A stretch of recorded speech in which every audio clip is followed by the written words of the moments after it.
Campina Grande, estamos de volta do JS, o Jornal da Shalom na rádio que transmite a paz. São 12 horas e 40 minutos e eu me empolguei aqui no discurso falando sobre a fome, sobre os nossos políticos, corrupção.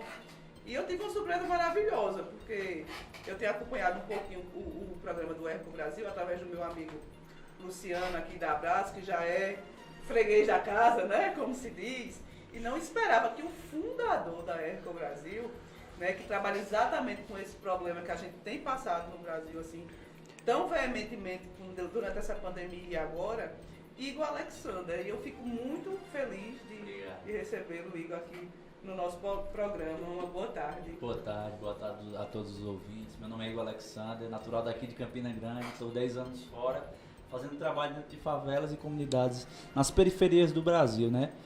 Mostrando, a gente estava escutando aqui, né, seu discurso, eu fiquei emocionado e me arrepiei todo, a gente estava saltando da cadeira ali, porque realmente está engasgado, né? Eu acordei engasgado com isso, porque infelizmente tem muita gente se dando bem à custa da dor do próximo. A pandemia está aí para mostrar, né? A falta de respiração, a falta de ar gerou renda para, infelizmente, eu vou chamar os canalhas, né, que buscaram, né? A fome também, né?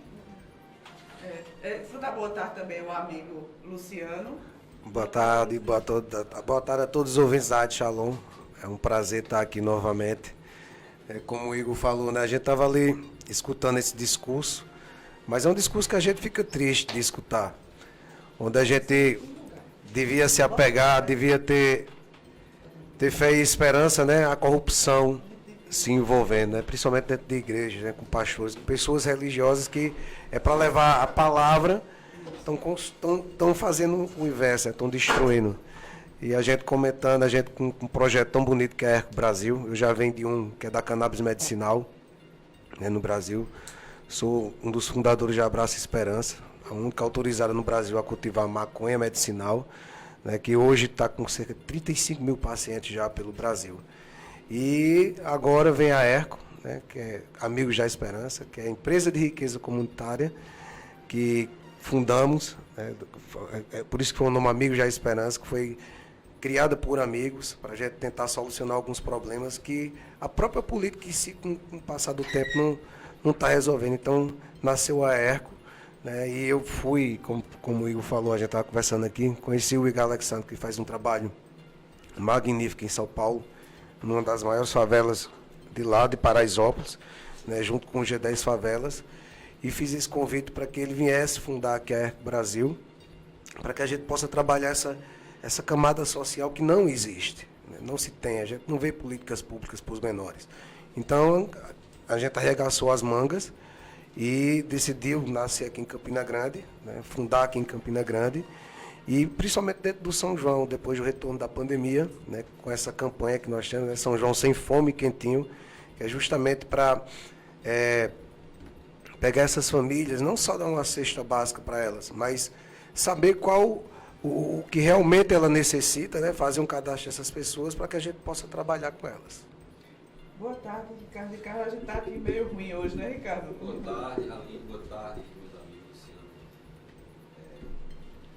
Meu amigo Igor. Meu querido aqui é Cristiano. De vez em quando a gente conversa na rede social. É um prazer enorme estar aqui novamente, né, na casa, né, poder estar tratando de um tema extremamente, digamos assim, extremamente complicado, é um tema delicado, que é o tema da fome. Como o Luciano bem falou, o Brasil, assim como outras instituições que estão aí no Brasil afora, tem que ter esse papel preponderante, né, de ajudar no momento em que a gente tem mais de 33 mil famílias no Brasil, né, passando fome.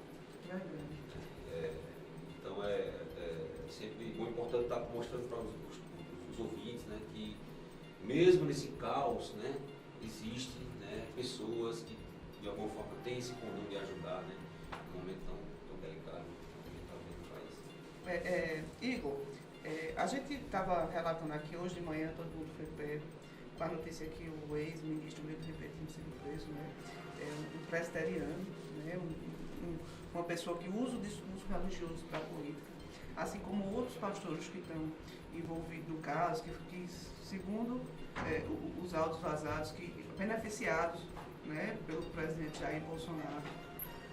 E você é pastor, né? Você é cristão e tem feito um trabalho assim exemplar, né, nas favelas, começou nas favelas. Conta pra gente a tua história de como começou esse projeto, como ele se espalhou pelo Brasil até chegar a Campina Grande. E você é campinense. Sou campinense. Mais uma vez, boa tarde, né? A história se inicia por conta de uma doença, sou epilético. E em Foz do Iguaçu eu passei 8 dias em coma por conta de uma pancada. E eu pedi uma oportunidade ao Deus da minha mãe, né? De voltar. Eu escutava os médicos falando que eu não tinha chance de sobreviver, era muito pouca, né? E eu pedi uma oportunidade ao Deus da minha mãe, que eu não conhecia, né? Só escutava falar. Se ele me desse a oportunidade de voltar, eu abri mão de tudo para ajudar, porque a única opção e a única esperança é o amor mesmo, para transformar, né, tudo isso que a gente está vivendo. E eu tornei de um coma induzido, os médicos não acreditaram, né?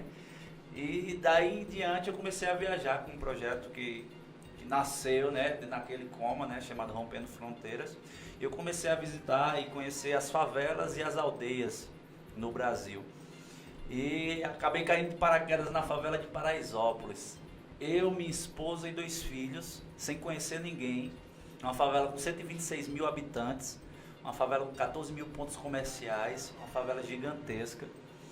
E eu conheci o Baile da 17, que é o maior baile funk do Brasil. Dá cerca de 12 a 35 mil pessoas do sábado para o domingo. E o melhor lugar de se ajudar pessoas, de levar Jesus ao próximo, eu acredito que seja dentro da favela, dentro de um baile funk, é onde ninguém quer ir, né? O lugar onde você está, né? Onde ninguém quer ir. Você não vê pessoas ajudar. Pessoas só veem pessoas denegrir, bater de frente, falar mal, né? Ter esse preconceito com a cultura do local, com o funk em si e com os jovens periféricos. Eu disse, eu não preciso ir embora. Eu preciso ir embora, mas eu não vou embora. E aí eu conversei com minha esposa disse, vamos ficar, vamos. E aí a gente, os moradores da favela nos acolheu, alugaram um barraco pra gente morar, começou a colocar geladeira, fogão, a gente abriu mão de tudo em Goiânia, Goiás, deixou tudo lá e recomeçou dentro da favela com um projeto. Eu comecei a entrar dentro da favela, eu comprei um carrinho de lanche, coloquei o carrinho de lanche dentro do baile funk, fingi ser um comerciante, comecei a mapear todas as ruas, as vielas da favela, para entender como circulava, como era o movimento das pessoas, da polícia, da parte oculta, né, da parte errada, do tráfico, entender o que acontecia naquela comunidade. E você vê que os jovens morrendo por conta das drogas, muitos jovens, no final de semana morre 3, 4 jovens de madrugada por conta das drogas, né, excesso de álcool, de cocaína, maconha. O excesso fez com que isso acontecesse e ninguém vê. Aquilo é uma parte que é apagada, que é escura. Nem o próprio morador consegue entender, porque o morador está dormindo no momento, não é só quem está ali dentro. E eu comecei com um trabalho de intermediação de conflitos, pronto atendimento e conscientização, que não só ele traz o evangelho, né? Se você intermedia conflitos, se você conscientiza, se você faz esse trabalho de atendimento àqueles jovens na madrugada, eu consegui atender de 200 a 400 jovens na madrugada, dentro de um ponto, dentro de uma viela, onde infelizmente aconteceu o massacre de Paraisópolis, onde os 9 jovens morreram, a polícia entrou, né, e matou os 9 jovens. E aí, com esse trabalho, os jovens começaram a me chamar, me apelidaram de pastor do funk. Aí veio o trabalho, mas eu não danço funk, não canto funk. Eu sou nordestino, eu gosto de forró, né? Agora, sexta-feira tem... Juliette? Não, na Praça da Bandeira. Sim, tem o evento. O evento, né? Eu esqueci o nome dela agora. Que toca sanfona, evangélica. Esqueci. Alice Maciel. Pronto, eu gosto de Alice Maciel. E... o que acontece, nesse meio termo a gente começou a fazer esse trabalho dentro da comunidade e a gente juntou lideranças comunitárias de vários estados, no total no início era 10 estados, né? Onde nasceu o G10 Favelas, através do prefeito de Paraisópolis, que é o Gilson Rodrigues, né? Que ele é fundador do G10. Eu coordenei 389 comunidades no Brasil, em 17 estados. E meio a essa pandemia a gente conseguiu entender que a gente não precisa de políticos, que a gente não precisa de leis de incentivo em si, que a gente só precisa de nós, do povo, de Deus, do amor, para a gente conseguir transformar essa realidade. No meio dessa pandemia a gente conseguiu distribuir cerca de 2.700.000 cestas básicas, 1.700.000 cestas básicas, 2.700.000 marmitas em Paraisópolis, com negócios de impacto social. A gente trouxe o empreendedorismo para dentro da favela, a gente fez uma pesquisa entendendo o potencial de consumo das favelas e periferias do Brasil e transformamos os problemas em negócios de impacto social, que o dinheiro fica dentro da favela. Um exemplo é o Mundo de Maria. O Mundo de Maria é um bistrô onde acontece uma feijoada no final de semana, que vem gente de fora do Brasil e do mundo todo para conhecer a favela de Paraisópolis. A gente pegou essas mulheres que trabalhavam lá, elas se transformaram em professoras, capacitaram as Marias, né, as mulheres de Paraisópolis. Essas mulheres foram capacitadas, através dessa capacitação elas começaram a fazer marmitas e doar para os seus vizinhos. Então a gente levantou um montante, captando recursos através de vaquinhas online, através de campanhas solidárias, e a gente conseguiu doar 2.700.000 marmitas nesse ciclo, e o dinheiro fica todo para dentro da favela, e cada marmita custou R$10. Então a gente só na área da alimentação, capacitando mulheres e fazendo com que elas façam marmitas para os seus vizinhos, a gente conseguiu levantar R$27 milhões para transformar a favela sem precisar de político, sem precisar de rachadinha, sem precisar de nada, ajudando e fazendo com que o dinheiro fique lá, porque seu João, que tem um mercado, estava para fechar por conta da pandemia. E essa captação de recursos fez com que ele não fechasse, e a dona Maria, que trabalhava com ele, continuou no emprego, porque a gente comprava os insumos dentro da favela. Então esse dinheiro girou, circulou, capacitamos essas mulheres, pagamos salário para essas mulheres. A média de salário das Marias, né, das cozinheiras, era de R$3.500 por mês.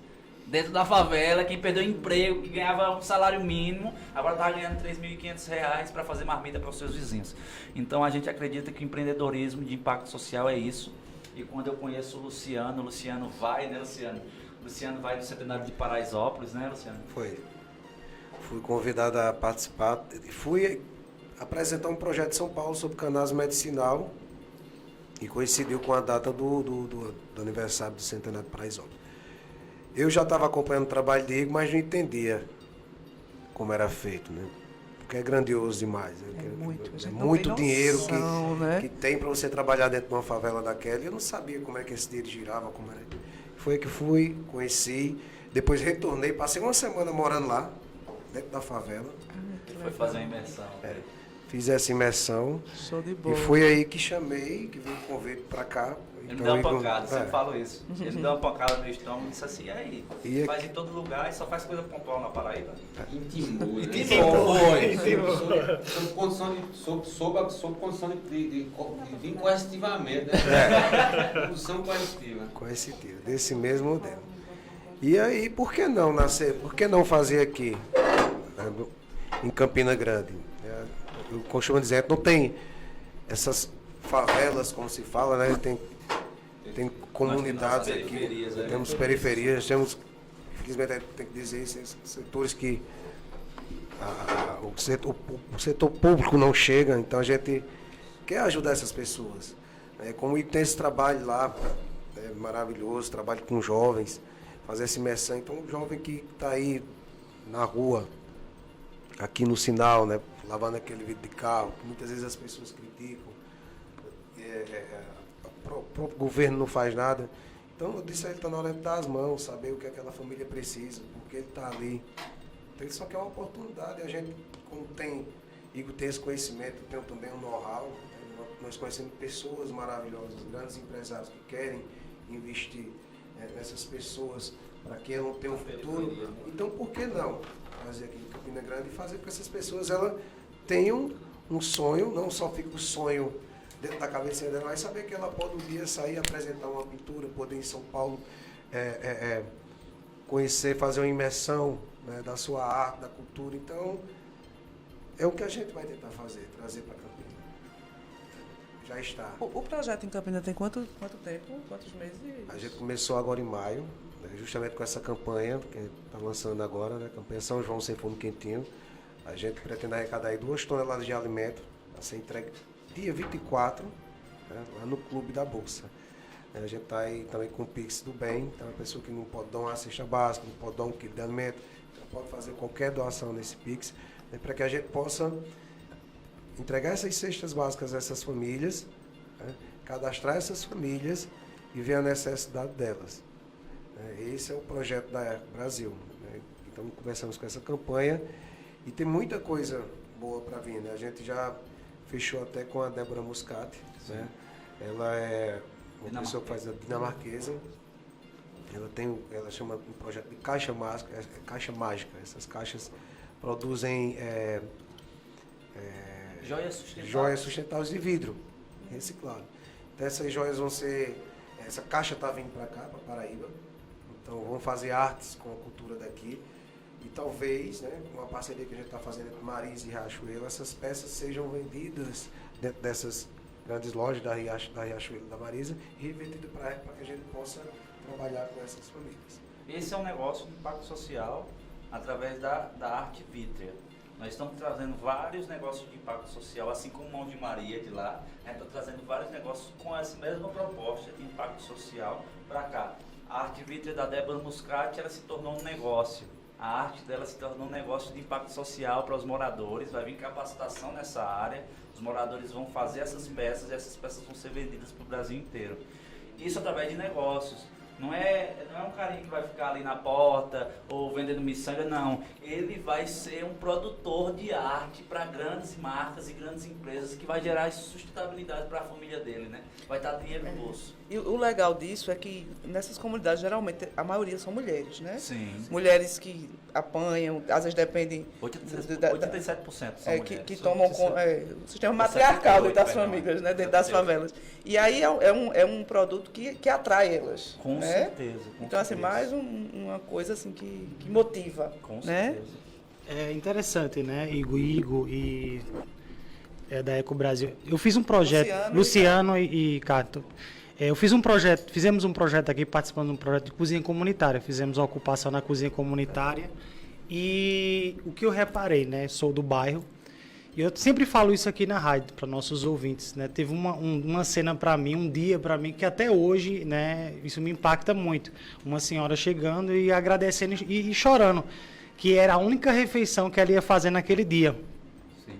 Né? A gente vê Campina Grande, uma cidade tão grande, uma cidade que tem estrutura, que foi fechada as cozinhas comunitárias e poderia ter abrir essas cozinhas comunitárias para essas pessoas. E a gente vê muitas pessoas passando fome. E nós atendíamos 350 famílias todos os dias de alimentação. E, felizmente, por questão de recursos, tivemos que abandonar. E esse meu apelo, né, e agradecimento desse projeto lindo de vocês, né, eu fico até um pouco emocionado, porque assim, quando eu vejo pessoas que não estão ligadas a nenhum órgão governamental saindo de suas casas, e pegávamos essas mulheres do bairro e iam fazer o próprio alimento delas e distribuir. Você vê o povo alimentando o povo. Isso que me dava uma grandeza maior. Sim. Cozinhando com o povo. Um cuidando do outro, um pegado cuidando na do mão. outro. Isso aí isso é política pública. Isso é transformação de vida, né? Isso é amor, o verdadeiro amor, o evangelho que Jesus, né? Independente de religião, se você é ateu ou não. Isso é amor constante, isso é ser humano, né? Isso que devia ser feito, infelizmente não é, né?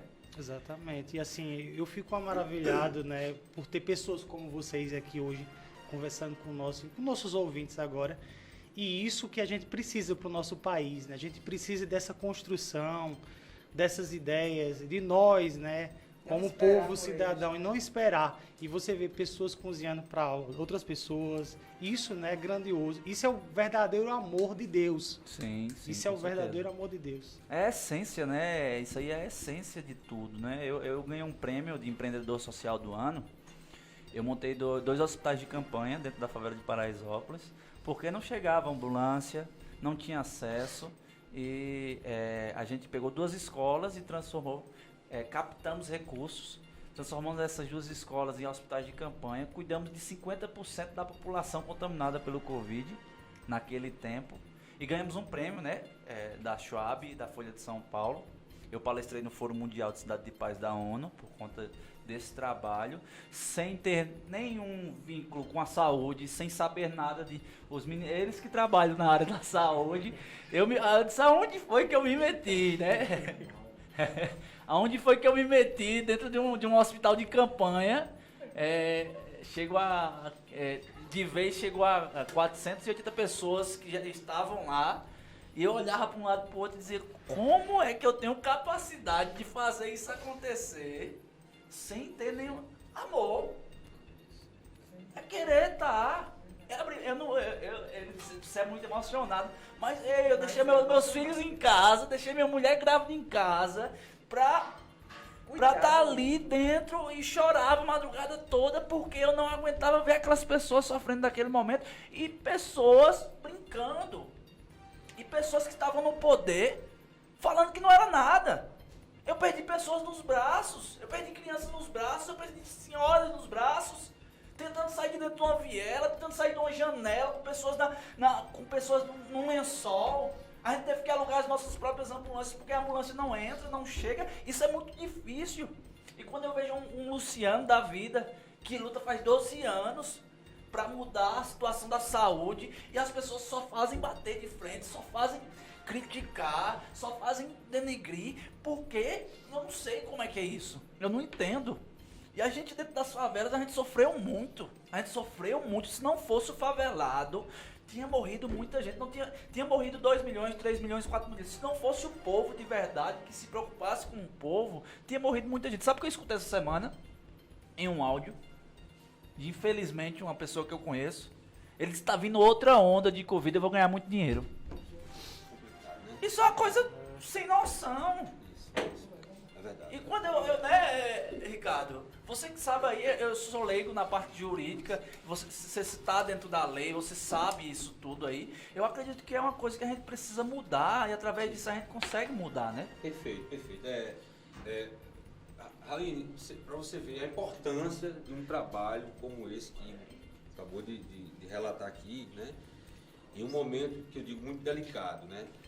O Brasil, né, até ali meados de 2013, né, segundo o relatório global das Nações Unidas para a Alimentação e da Agricultura, que é o FAO, divulgado lá em 2013, né, considerou os períodos em que o Brasil realmente tinha saído do mapa da fome, inclusive reconhecido pela ONU.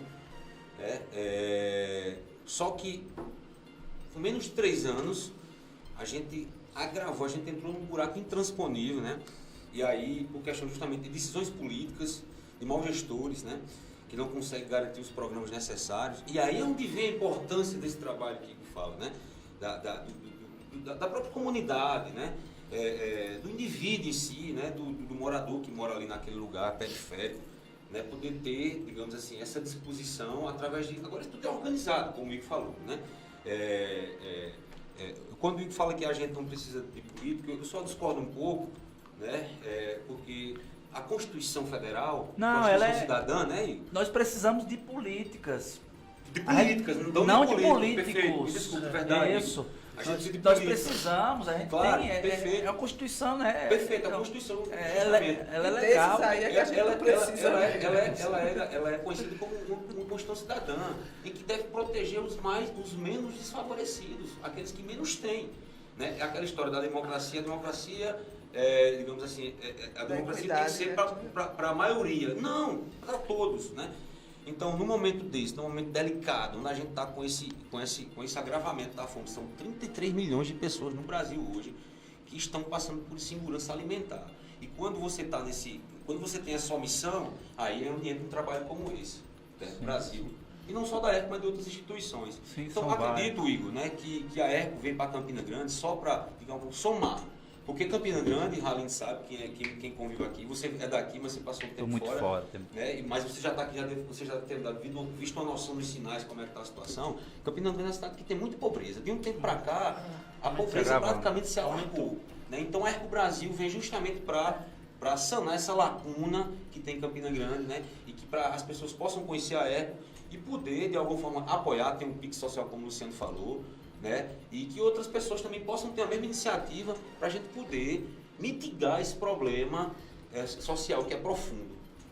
Ricardo falou aí em 33 milhões de pessoas passando fome, né? E na saúde a gente tem 55 milhões de pessoas, né, de patologias crônicas não tratadas por medicamento, onde a cannabis medicinal trata. Isso é A gente tem uma PL, a gente tem uma lei tramitando na Câmara, que ainda não saiu da Câmara ainda, porque ainda batem como droga, como se estivesse liberando droga, só que não. E, para você ter uma ideia, para mim conseguir ter o direito, para que a Abraço conseguisse, a gente teve que cometer crime. Sim. Eu podia ter sido preso por tráfico, né? Ter pego um 32 pelo pé, como disse a Ricardo, e está saindo hoje ainda com a pulseira nos pés, né? A ONU, né, as Nações Unidas, já foi retirada Do rol, né? do rol de Drogas. entorpecentes. Isso. Já comprovado Não letais, cientificamente não é que letal. ela é usada para fins medicinais. Se você tem ideia, eu ficava aqui olhando uma criança igual o meu filho, epilético, no Canadá, né, se tratando com cannabis medicinal, enquanto o meu estava morrendo aqui. Isso. Eu não ia esperar. Se eu esperasse pela lei, pela política que se diz Tava que a morto, gente tem, né? meu filho Você estava tava morto. morto. Então o Abraço nasceu de uma crise. Né? Isso. Cometeu crime, né, pelas outras pessoas. Hoje o Abraço está com 35 mil pacientes. Há 12 anos a gente vem falando de maconha medicinal. O mundo lá fora, né, já trabalha, já usa os medicamentos. Isso Isso. aqui Tá no no Brasil, hoje, né, Tem um a gente entrave, foi né? o último a Tem um liberar entrave, escravo. Eu tenho até vergonha de dizer É isso. vergonhoso, cara. É vergonhoso. É vergonhoso falar isso. E a gente E tá ainda voltando diz a que não passar- tem preconceito. A gente está voltando a passar fome. A ciência, se a ciência está comprovando que aquele medicamento é eficaz, é produzido aqui, o custo vai lá para baixo, por que não investir? Justamente para atender essas famílias. Vira né, muito cara? dinheiro, né? Em torno Então, da área farmacêutica. Essa brincadeira, né, de quem está no poder, né, quem criou a parte farmacológica, né, que a gente sabe que a cannabis ela foi proibida com uma mentira. Perfeito. A planta, ela veio de 200 anos antes de Cristo, ela é milenar.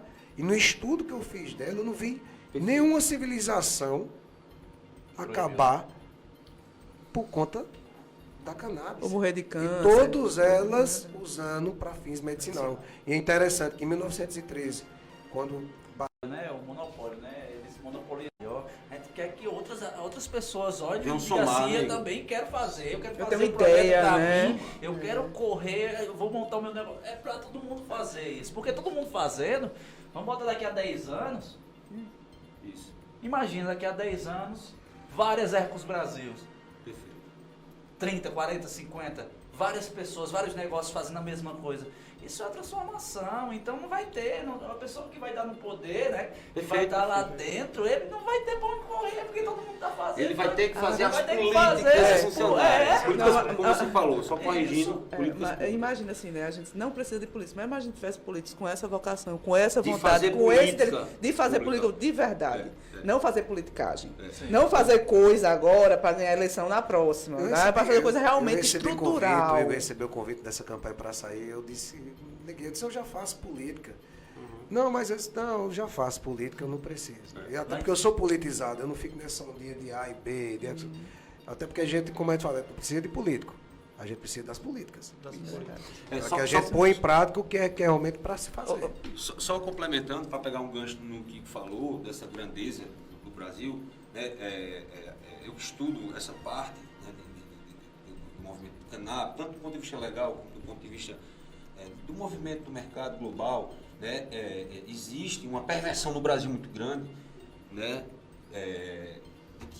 de não aprovar a lei, o projeto de lei 399/2015, que eu acredito que ele vai vir de toda forma, porque o Brasil tem uma riqueza, digamos assim, tem uma extensão, né, tem uma riqueza do ponto de vista de solo, de sol, né, as condições climáticas do Brasil, elas são praticamente favoráveis, né, e o Brasil, se o Brasil realmente mudar a lei, se o projeto, se o PL 399/2015 for aprovado, o Brasil tem condições de ser um dos maiores, uma das maiores potências do mundo em termos de cannabis medicinal, e não só cannabis medicinal, cannabis industrial, a questão da indústria têxtil, a questão da indústria de cosmético, né? Então, o nicho econômico que está por trás disso é muito grande, e a gente fica discutindo muitas vezes essa temática no campo moral, como eu falo muito com o Luciano, né? pessoal fica discutindo no campo moral. E aí me envergonha muito políticos que votaram contra, Luciano. Foi uma briga muito grande naquele dia da CCJ, né? Foi uma correria grande tentando convencer deputado. O Luciano passou uns 2, 3 dias naquela loucura falando com o outro. Por quê? Porque a gente sabia que tinha um setor contrário ali dentro que ia fazer um lobby muito grande que está ligado aqui, que falou dos farmacêuticos. Né? Então isso é muito sério. Então a gente tem que abrir os olhos e enxergar, mostrar que isso é uma commodity econômica que vai ajudar muita gente. E aqui a gente está falando de cannabis medicinal e de fome, que tem uma relação muito próxima. Porque quando você não tem a saúde, por não ter o alimento, por desnutrição, você vai ter um problema de saúde. Você vai ficar o quê? Preso a remédio, essa medicação tradicional. E a mãe e o pai que não tem condição de pagar um tratamento de cannabis, tem que importar, né, Luciano? Exatamente. É uma coisa... altíssimo. Imagina, o favelado já está passando aquela situação, já foi marginalizado, está à margem das... A gente está vendo tantas pessoas que precisam do cannabis medicinal dentro das periferias do Brasil, que não têm acesso, nem sabem, não entendem, e os que têm, eles não conseguem trazer o acesso, né? Desde 2014 já existe produtos nas farmácias brasileiras à base de São 14 no total, né? São 19 19 produtos. 19 autorizados no Brasil. Tem mais 2 indústrias se instalando no Brasil, Muito pouco esperando ainda, a mas já é PL. alguma coisa. Mas os valores ainda são altos. Né? Mais para você ver o que está na farmácia, que é o Mevatil Satvex, chega a cerca de R$3.000. Então, Ô mãe, com o pai de O família salariado paga vai um comprar tratamento como, desse? cara? R$400 dá para comprar isso, Aline? Dá não. Igor, como é que você enxerga hoje a situação do Brasil do ponto de vista religioso? Você é um pastor, né, um cristão, você trabalha dentro das comunidades, você faz sua parte como cidadão. Mas a gente tem visto hoje a religião, né, a gente é um país laico. Sim. Incrivelmente, a gente é laico por causa da reforma protestante, Sim. né, que lutou para que isso naquela fosse época isso. lá na Europa fosse laico. E hoje a gente vê tão fortemente setores religiosos dentro da igreja impondo questões morais, né, falando, como eu tinha falado quando vocês tinham ouvido, questões de cunho sexual, totalmente preocupado com o comportamento do outro e não preocupado com a situação de fome, de frio, de desemprego. E ainda mais, a gente começando a ver pastores envolvidos com corrupção Sim. dentro do governo e defendendo coisas que vão contra o cristianismo. Por exemplo, você andar armado. Né? Não vou falar que em defender sua iniciativa privada, não vou entrar nessa questão, mas de eu andar armado como se eu fosse simplesmente matar o bandido, e se fosse só isso, como se a gente não fosse, como fosse uma sociedade super, como se fosse a solução, super-homem, né?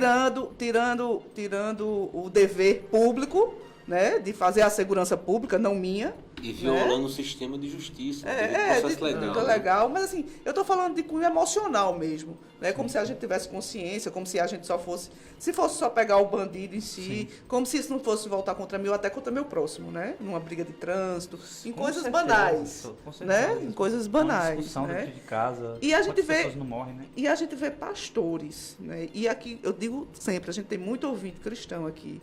Eu sou cristã, sou presbiteriana, não tenho problema nenhum. Acho que não tenho problema com cristão que resolve entrar na política. Eu tenho um problema Sim, com algumas pautas que cristãos defendem, né? Essas questões morais. Então a gente vê agora uma retórica extremamente moralista dentro de um governo imposto por questões religiosas dentro da igreja. Então você, como religioso não, você é cristão, religioso, né? Um cristão que faz sua parte, né? Faz, inclusive mais do que os políticos que deveriam estar fazendo. Como é que você vê essa questão hoje no país? Vamos lá para a religião, né? Eu conheço várias, já estive presente em várias igrejas de renome, não vou citar nomes aqui, né? Mas em grandes igrejas, nas sedes de São Paulo, morei em várias, passei por várias. E a sistemática hoje, infelizmente, do século XXI, da igreja hoje, se escapar 5%, é muito. Eu falo pra você de coração. Eu recebi propostas, eu recebi propostas. Isso é chocante, né? Isso é algo que as pessoas... isso é até vergonhoso. É Isso chocante, cara, choca, verdade. Não tenho nada contra os maçons. A pessoa quer seguir uma... Mas eu passei... me chamaram, me convidaram, a maçonaria me convidou para estar lá dentro. E quando eu vi que era que estava lá dentro da maçonaria, eu fiquei isso aí. Eu disse, não acredito, não. Que são líderes religiosos que batem no peito, tá a favor da família, uma coisa assim tão... Não falando que os maçons são contra. Mas é uma coisa que não tem. Mas não é tem contraditório. base. Demais, totalmente. E o que Um acontece? evangélico dentro do Infelizmente, as igrejas hoje, os templos, esses locais que estão sendo, infelizmente, né, estão sendo. Mal utilizado. Não, é uma coisa que. Virou negócio, Virou. São Paulo é um Virou dos maiores mercado. negócios de São Paulo hoje e de Campina Grande, né? E o ser humano passa despercebido. É a igreja. É a igreja. E quando eu entendi isso, eu sou de berço evangélico, nasci na igreja, meus pais são evangélicos. Qual a denominação? Eu era da igreja cristã Maranata. É neopentecostal. Neopentecostal. E eu conheço a linhagem neopentecostal, eu conheço a tradicional, eu passei pela Assembleia de Deus, Presbiteriana, Batista, já fui Universal, Mundial, queria entender o que estava acontecendo, queria entender o que havia. E você começa quando eu coloco um ponto comercial dentro de um baile funk, que a galera fala é a igreja. Como assim? A igreja dentro do baile funk? É a igreja dentro do baile funk. A igreja que cuida, porque a igreja somos nós, né? E quando a gente quebra esses muros, quebra esses templos que são feitos aqui, a gente começa a compreender um pouco da filosofia e das palavras que Cristo falava, né? O que ele batia. Quando eu entendi que eu era realmente cristão, porque eu já passei um processo, mas a gente vai aprendendo, a gente nunca para de aprender. Quando eu cheguei dentro da favela, eu aprendi que eu podia realmente ser um cristão, porque eu não era. Porque eu fui ensinado de uma forma diferente. Fui nascido e criado e aprendi dentro das igrejas, dentro dos templos que hoje você vê que está, infelizmente. Quando eu disse, meu irmão, eu posso fazer muito mais. Eu posso abrir mão das coisas sem precisar de impor nada. Eu posso abrir mão da religiosidade para fazer aquilo que eu me tornei parte daquilo. E quando eu entendi isso, eu disse, cara, é bem mais do que isso. E aí eu me desprendi de templos, eu me desprendi dessa liturgia de culto, dessa Conduta moral. imposições, imposições, são imposições, não é imposições, eles impõem. Infelizmente, eu escutei um negócio aqui, meu amigo, né, pouco tempo agora, falando de calça jeans, de brinco, de um grande líder daqui de Campina Grande, que depois de um tempo falou que estava em fornicação. Uma coisa que você não consegue decifrar, e eu acredito que o caminho é o amor. Independente, eu não quero saber da tua opção sexual, eu não quero saber da tua cor, eu quero saber se você está bem emocionalmente, eu quero saber se você está bem alimentado, eu quero saber se você vive hoje, está vivendo ou sobrevivendo.